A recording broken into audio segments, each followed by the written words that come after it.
A partir de agora, nós estamos dentro do contexto, dentro do cenário da estatística descritiva. A estatística descritiva é um conjunto de técnicas dentro da estatística que tem o objetivo de sintetizar, organizar as informações. E aí nós vimos mecanismos que essa estatística pode utilizar, seja por tabelas, seja por gráficos, ou seja por as medidas descritivas, as medidas propriamente ditas, que a gente vai abordar elas também. Bom, dentro das tabelas e gráficos, seus objetivos principais estão na organização e apresentar os dados da forma mais ilustrativa possível, ter um apelo visual. Isso é uma coisa muito comum dos gráficos. Agora então a gente vai ver diversas formas gráficas, suas implicações, onde é mais interessante utilizar cada gráfico, a visão crítica que você deve ter de cada gráfico. Você não pode aceitar as informações de um gráfico de forma barata, simples, tem que ter uma visão crítica, tem que ver o que foi avaliado, se a relação é coerente e se o gráfico não está te induzindo a uma direção errada, que é muito comum e pode acontecer tranquilamente, porque gráficos, meu amigo, foi feito para iludir o ser humano. É outra pessoa criando um gráfico para mostrar aquilo que ele acredita ser e desvia a atenção para outras coisas. O gráfico ele sintetiza a informação, fica bonitinho, ilustrativo, mas você tem que ser crítico, tem que olhar com calma. Não pode aceitar gráficos de qualquer jeito. Às vezes você vai olhar uma representação gráfica e vai ver que tem, parece uma diferença absurda, mas quando você vê a escala de valores que foi colocada para esse gráfico, ela é menosprezível, é uma diferença pequena. Se você colocasse na escala mais adequada, o desenho do gráfico ficaria uma diferença minúscula. Então, gráficos foram feitos para iludir o ser humano, tendenciar eles a uma informação. Se mal usados por pessoas de má fé, pode te direcionar para o caminho errado. Então, fique ligado, tem que ser crítico. E pensando numa banca examinadora, né, diabólica, que quer fazer você errar na questão, pode muito bem ter questões gráficas que te induzem ao pensamento, mas na verdade a resposta é outra, o fenômeno é outro. Às vezes você vê uma diferença gráfica, mas não tem diferença significativa. Tem muitas implicações além da questão visual. Você não pode ver uma diferença visual, ainda mais na estatística, que a gente trabalha com dados incompletos. Você não pode ver essa informação visual e simplesmente tirar conclusões dela, não dá. Estatística descritiva simplesmente descreve, resume, mas ela não tira inferências. Junto a isso, ela precisa da estatística inferencial. Então não me olhe para gráficos e simplesmente diga que há diferença significativa, que há ali um fenômeno que foi observado, desempenho. Não dá para ter essa visão só por gráficos. É uma visão apelativa, visual. Você tem que ter isso em mente. Então agora, depois dessa visão sobre gráficos que eu tenho na minha vida, eu vou apresentar para você alguns gráficos, algumas representações bem interessantes. Vamos lá! Primeira forma de apresentação, ainda nós vamos estar trabalhando com uma variável só, são as representações gráficas para uma variável. Eu vou falar do diagrama de pontos. O nosso diagrama de pontos, ele é praticamente ainda uma representação gráfica das frequências. Só que ele tem umas particularidades na sua forma apresentada. Primeiro, ele só tem um eixo. Ele é representado só por um eixo, que corresponde ao eixo da variável, a variável x, e eu contabilizo cada observação por pontos. Eu contabilizo por pontos. Vamos pegar aqui, vamos voltar aqui para o material. Eu quero pegar o mesmo objeto de estudo que a gente já abordou. Aqui tem um exemplo, nós vamos começar a ver a forma gráfica. Ó, diagrama de pontos. Aí aqui o exemplo, aqueles dados referentes à quantidade de drogas em quilogramas apreendidas por semana em uma delegacia de polícia. Está aqui o nosso conjunto de dados, certo? Como é que eu vou representar ele pela forma de um diagrama de pontos? Eu vou pegar cada observação e cada observação vai ser um ponto só. E aí a gente vai formar o diagrama de pontos. Então vamos aqui para o gráfico, vamos ver como é que é. É uma forma bem simples, mas você pode se deparar na prova. Ó, nós temos a observação 0, nós temos a observação 5, nós temos a observação 10, temos a observação 15, a 20 e mais para frente aqui nós temos a 30. Ó, eu tenho uma observação só no número 0, um pontozinho. Uma observação no número 5, um ponto. Um ponto no 10 também. No 15, eu já tenho 3 observações, 3 pontos. No 20, eu tenho 2 observações, 2 pontos representativos e um ponto aqui. É uma forma bem simples, tá? Ela só, veja que aqui está quase a ideia de uma frequência, de uma tabela de frequência, ou uma curva de frequência. Você consegue ver aqui um histograma de modo geral, mas é representado por pontos. Se você encontrar na sua prova, não se frustre, cada ponto é uma observação, não precisa nem do eixo da ordenada aqui, porque o ponto já contabiliza. Usada para quantidade de observações pequena, tá? Não tem como trabalhar com muitos dados aqui. Então essa é a nossa forma de representação gráfica. Diagrama de pontos. Próxima forma de representação. Aqui eu sempre vou mostrar o gráfico feito aqui só para vocês verem, tá? Mesma ideia. Diagrama de pontos. Nosso diagrama agora de ramos e folhas. Isso é muito comum, você vai encontrar muitas vezes esse diagrama de ramos e folha nas provas. Como é que ele é composto? Ele é outra representação gráfica, tá? Ele está esquematizado aqui. Você vai ter uma linha no meio separando. E a gente fala o quê? Que esse lado aqui é os nossos ramos. E esse outro lado aqui são as folhas. Como é que compõe cada observação? Vamos para o quadro. Eu quero mostrar isso para vocês desenhando no quadro. Bom, o nosso diagrama de ramos e folhas. Diagrama de ramos e folhas.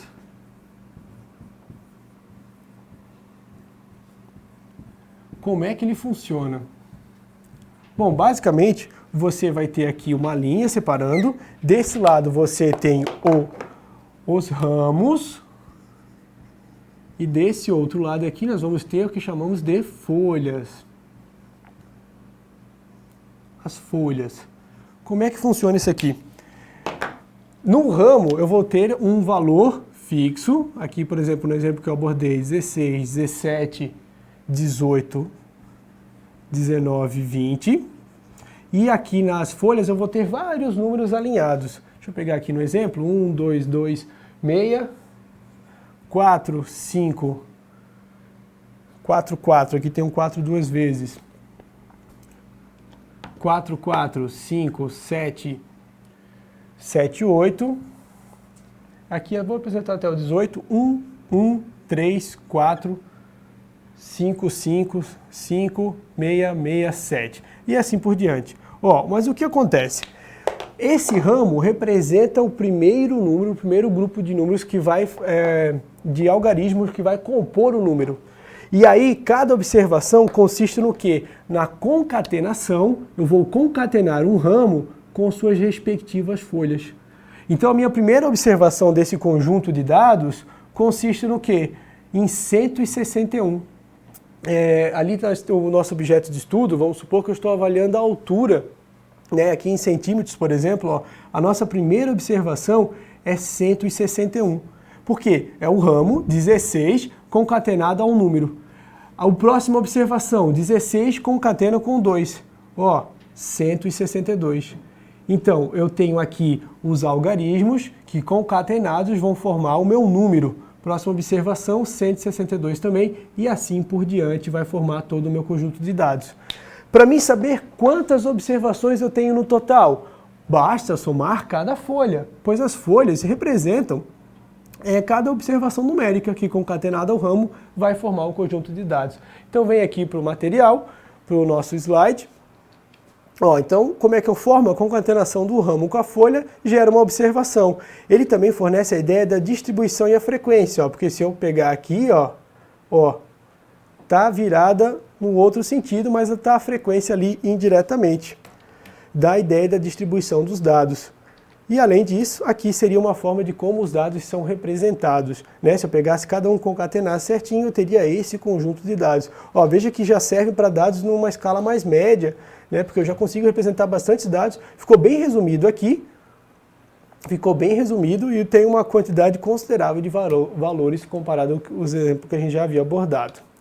Bom, próxima forma de organizar os dados. Agora aqui, meus amigos, nós estamos trabalhando com tabelas, nós estamos trabalhando com informações tabeladas. Só que diferente da tabela de frequência, que eu estava estudando apenas uma variável só, aqui eu vou estar trabalhando com a relação de variáveis. Então as tabelas podem ser trabalhadas para relacionar variáveis diferentes. Um exemplo qualquer, informações sobre o concurso das carreiras policiais. Tudo fictício aqui, tá? Foi chutômetro. Ó, eu tenho a primeira variável, concurso. A minha variável que é qualitativa de natureza nominal, não tem ordem. Polícia Federal, DPEM, PRF, Polícia Legislativa. Número de vagas. Opa, aqui é uma contagem. Eu tenho uma variável de natureza quantitativa discreta. Número de inscritos também é discreta.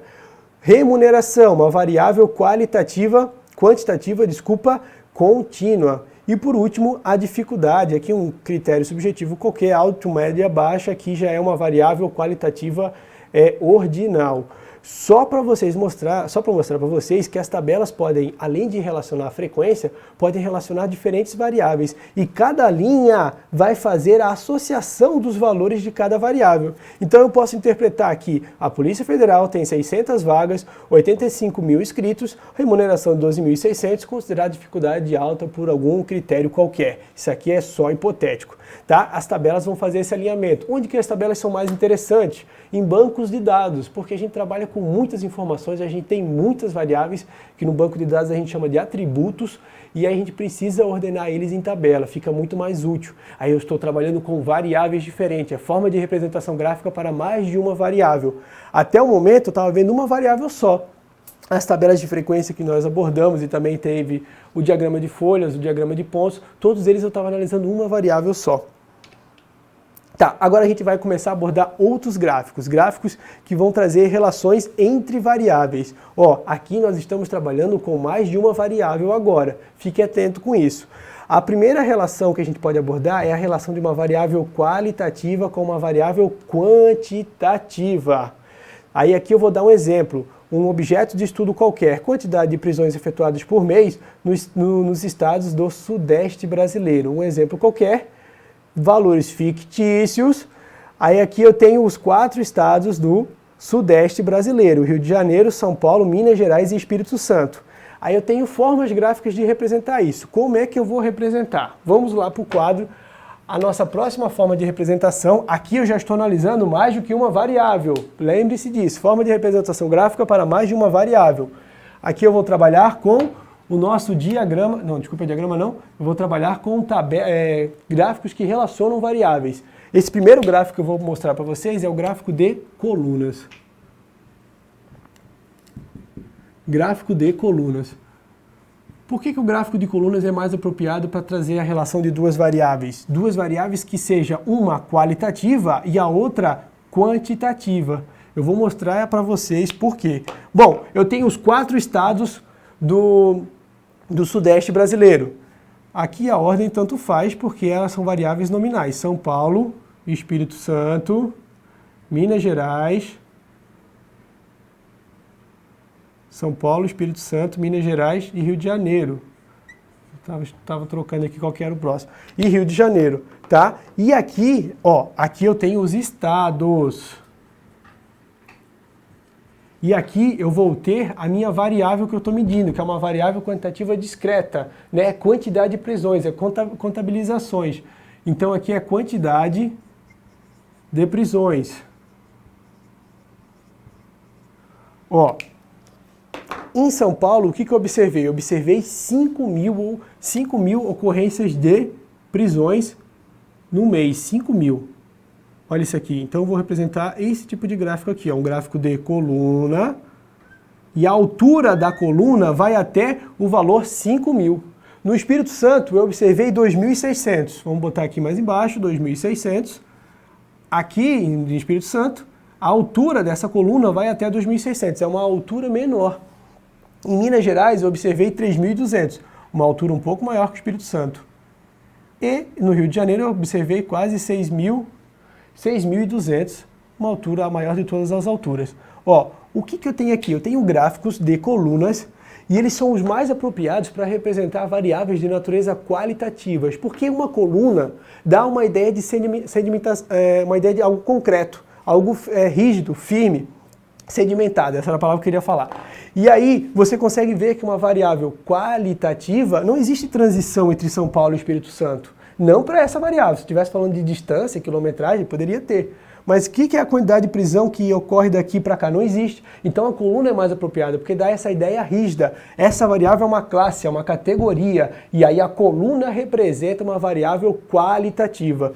E a altura dessa coluna são as quantidades, que aí eu associo a nossa variável quantitativa. Então esse é um gráfico apropriado para trabalhar justamente com essa relação. A relação de uma variável qualitativa, categórica, classes definidas com sua quantidade. Você pode encontrar também o que nós chamamos de gráfico de barras, que nada mais é do que a inversão dos eixos. O gráfico de barras, ele apenas vai mudar, ele vai colocar o que eram as colunas, que vão virar barras, ele vai colocar no eixo das ordenadas. Então aqui, gráfico de barras. Para o mesmo exemplo, tá? Só vai mudar a relação dos eixos. Aqui vai virar minha quantidade de crimes. Aqui é a nossa variável, quantidade de prisões, prisões. E aqui vai ser cada um dos estados. Mas ainda assim nós vamos ter a mesma ideia. São Paulo, Espírito Santo, Minas Gerais, Rio de Janeiro. E ainda vou ter cada coluna representando, vou até botar uma cor diferente, cada coluna representando um eixo. Aqui vai até 5.000, aqui vai até 2.800, aqui vai até 3.200 e aqui vai até 6.000 e alguma coisa aí. Veja só, cada barra representa uma ideia sedimentada, uma informação categórica, classes. E aqui a nossa quantidade, aí o comprimento da barra vai representar a quantidade. Por exemplo, aqui nós temos o valor de 6.200, só para ter uma ideia que representa a quantidade. O que você pode encontrar nos gráficos que não é muito recomendado?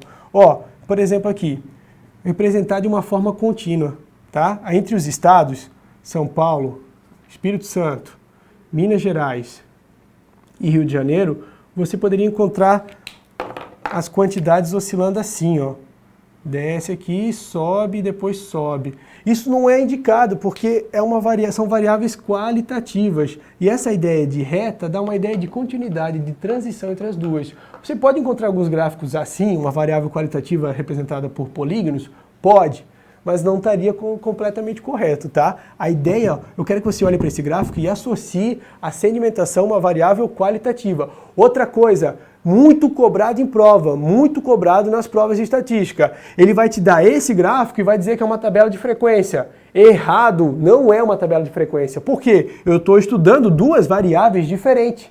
Ou vai te perguntar o contrário, vai te perguntar uma tabela de frequência e vai perguntar se há um gráfico de colunas. Mas o mais comum é isso aqui, tá? Ele te dá esse gráfico, ele vai pegar uma variável qualitativa e uma quantitativa e vai perguntar, a tabela de frequência pode ser informada, traz a informação que não é uma tabela de frequência. Isso aqui não é uma tabela de frequência. Na tabela de frequência nós estudamos uma variável só, associamos ela com a sua frequência, tá certo? Então não faça esse erro, não cometa esse erro de associar esse gráfico de colunas que associa duas variáveis com um histograma, que é um gráfico que representa a frequência. Bom, outra forma ainda para o mesmo exemplo, outra forma de representar é a utilização de um gráfico de pizza, que também a gente chama de setores. Gráfico de setores ou pizza. É uma outra forma gráfica que ainda eu vou estar focando em quem? Nas variáveis qualitativas com uma quantitativa. Gráfico de setores. Nos gráficos de setores, a gente vai ter a seguinte representação gráfica. Eu vou ter um círculo. Isso é o setor. E cada setor vai representar uma variável, cada setor fragmentado desse círculo vai representar uma variável qualitativa, que no nosso exemplo vai ser os 4 estados. Então, o maior setor a gente sabe que vai ser o Rio de Janeiro, porque ele teve maior ocorrência de prisões. Então ele vai ter um setor mais ou menos assim, digamos, tudo hipotético. Aqui vai ser o Rio de Janeiro. O próximo setor, que vai ser um maior, mas um pouco menor do que Rio de Janeiro, vai ser São Paulo. Vamos supor que ele tem isso aqui, um pouquinho menor.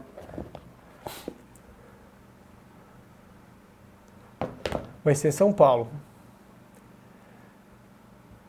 Por último, a gente sabe que Minas Gerais vai ser um pouco maior e Espírito Santo vai ser o menor deles. Ó, vamos supor que aqui Minas Gerais é um pouco maior e Espírito Santo fica com o último. Aqui só uma representação gráfica.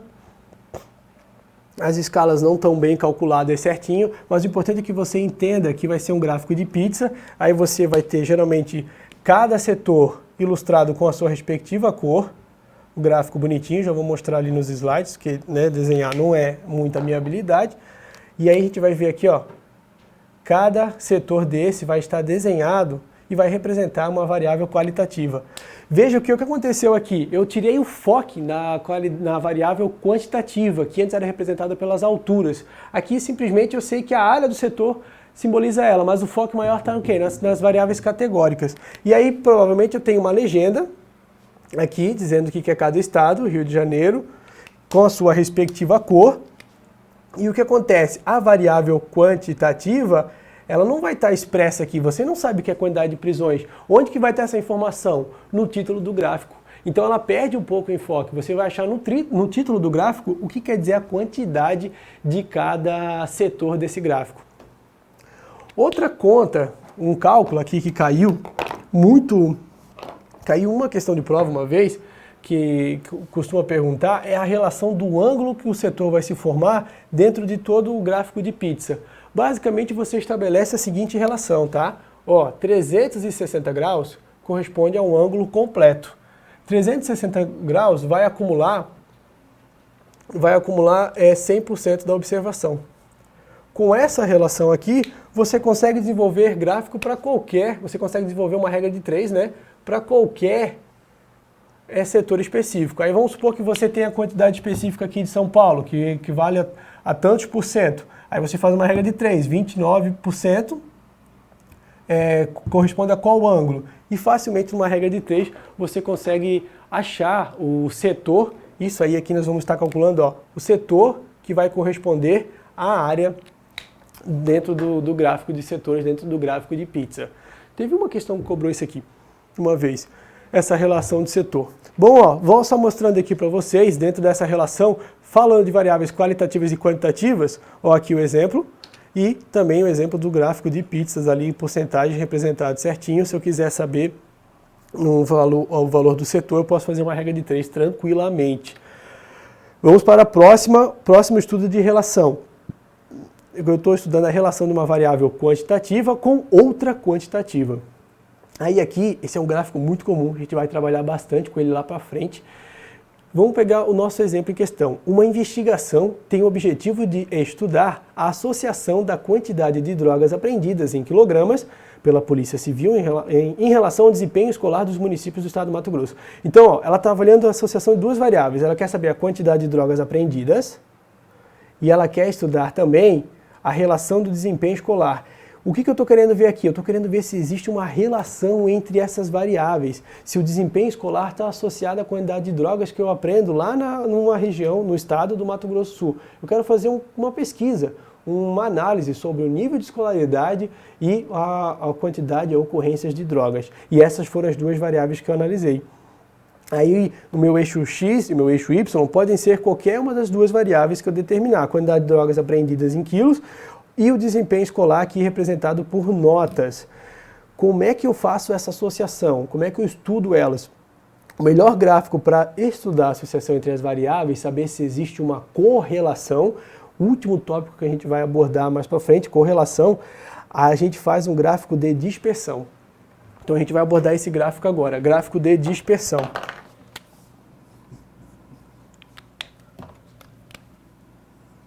No gráfico de dispersão, eu estou analisando duas variáveis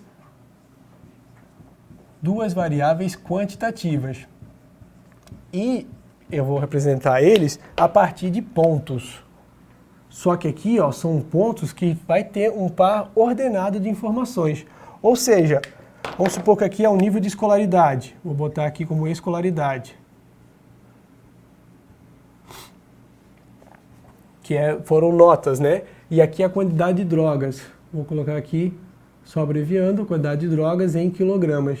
ó, eu faço a relação entre elas. Então, eu vou fazer uma relação ordenada para o nível de escolaridade. Vamos supor que aqui eu estou avaliando municípios dentro da região de Minas Gerais, de Mato Grosso, né, que foi o exemplo que eu abordei.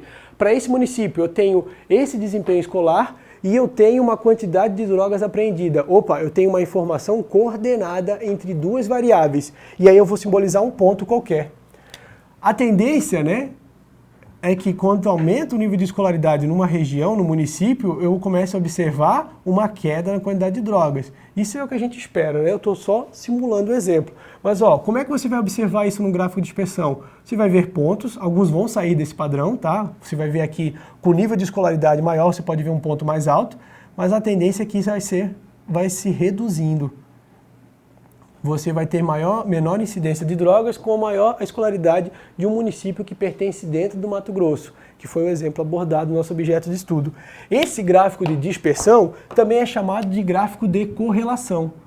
Vou colocar aqui, também pode ser chamado de gráfico de correlação. A gente estuda a correlação de variáveis também em estatística. Esse gráfico, ó, o gráfico só mostra a tendência da correlação entre as variáveis, ele não a quantifica. Quantificar é outra coisa, é um procedimento matemático e a gente tem que fazer inferências sobre isso. Veja bem, não se iluda ao ver isso aqui, dizer que simplesmente a escolaridade influencia na quantidade de drogas apreendidas nos municípios. Não pode. Isso aqui é uma visualização gráfica, tem um apelo visual. Você precisa saber utilizar a matemática ao seu favor para saber se isso condiz com a verdade, condiz com a realidade.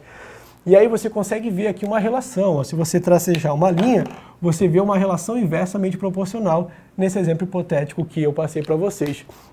Vocês conseguem ver essa relação. Isso é um gráfico de dispersão simbolizado por pontos que mostra a relação de duas variáveis. Ó, e sempre que você está trabalhando com o gráfico, você deve olhar os seus eixos. A primeira coisa, viu o gráfico, o que é cada eixo, o que é cada coisa, qual que é a unidade de medida aqui, escolaridade é notas, aqui é quilos, observa os valores, observa as escalas, observa o desenho gráfico. E se ele é coerente, se eu posso tirar inferências sobre ele, beleza? Esse é o gráfico de dispersão que você vai encontrar, associação entre duas variáveis.